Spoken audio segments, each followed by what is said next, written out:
some fears of civil unrest. Can you elaborate on why?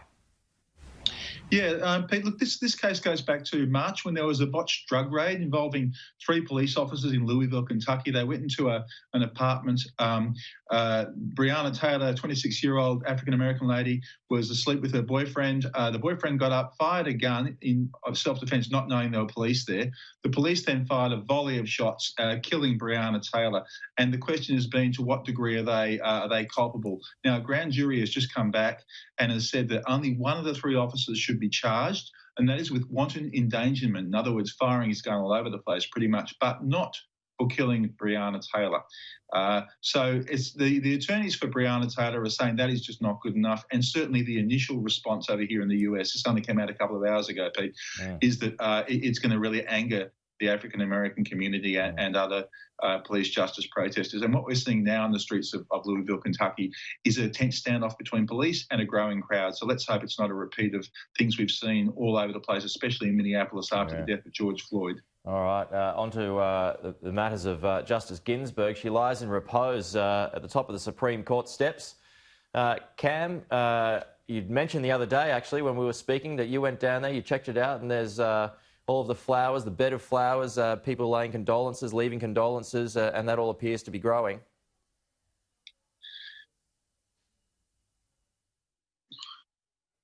Have I still got you, Cam? Can you hear me?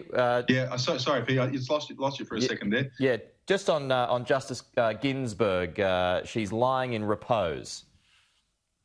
That's right. She'll be doing that for 2 days, and then she goes to the Capitol building, where she will lie in state there for another day. Obviously, another chance for a lot of people who supported her and her amazing life to come and pay respects. All those people you see coming down the steps there are the clerks, former clerks, who apparently worked for her, pay her a lot of respect, worked for the court. So, look, another big day. And of course, it's still the issue of her replacement is still a tussle between Donald Trump, Joe Biden, and it looks like though there will be a replacement. Certainly, the Republicans now have the numbers, but this issue and this controversy will continue for some time, Pete. All right, now we've got the big debate taking place next week, Cam. Really, a lot of people are really looking forward to this, and it all happens as Biden starts to wedge ahead a little bit again, just as Donald Trump started to narrow things in the polls. That's right, Pete. I mean, it's only a small bit. I mean, Biden's gone up to 7.1 points ahead, up from 6.6. I mean, it's only a small bit, but gee, the polls have really been consistent in the last sort of 6 weeks or 8 weeks. They've stayed in a very narrow band of between about 6 points and 7 points for Joe Biden. So I think Donald Trump really needs to use these debates as a potential game changer. He has been talking for a long time about how Joe Biden's not really up to it. So this will be the big test when they both come on the stage on Wednesday in Cleveland, Ohio. So it'll be great. I'll be there. Yeah, well, I wonder how you think this is going to go. I mean, how do you preview this, Cam? I mean, we all know that Biden's got his faults. He's got his stuttering problem that he says he's had since he was a kid, and a lot of critics have pointed to his inability to be able to kind of win over a crowd when he's speaking publicly, as opposed to Donald Trump, who just freestyles. And anything happens. What are your thoughts on how this could shake down? Well, it's interesting, actually. There's been a lot of concern in the Republican camp that Donald Trump has been very successful in portraying Biden as sort of semi-senile and unable to put string a sentence together. And they're now concerned that the expectations may be so low for Biden that Biden might just put a very competent, even if average performance and still be very much seen as the winner. So what you've been seeing in the last 48 hours in the states here, Pete, is the Trump campaign and Donald Trump himself actually saying, look, Biden's a pretty good debater. He'll be a formidable opponent on the debate stage. So they're trying to manage the expectations so that it doesn't look as if an average performance by Joe Biden is going to see him as the winner. Okay, so what's the red meat for both? Where do you see Biden attacking? Where do you see Trump attacking?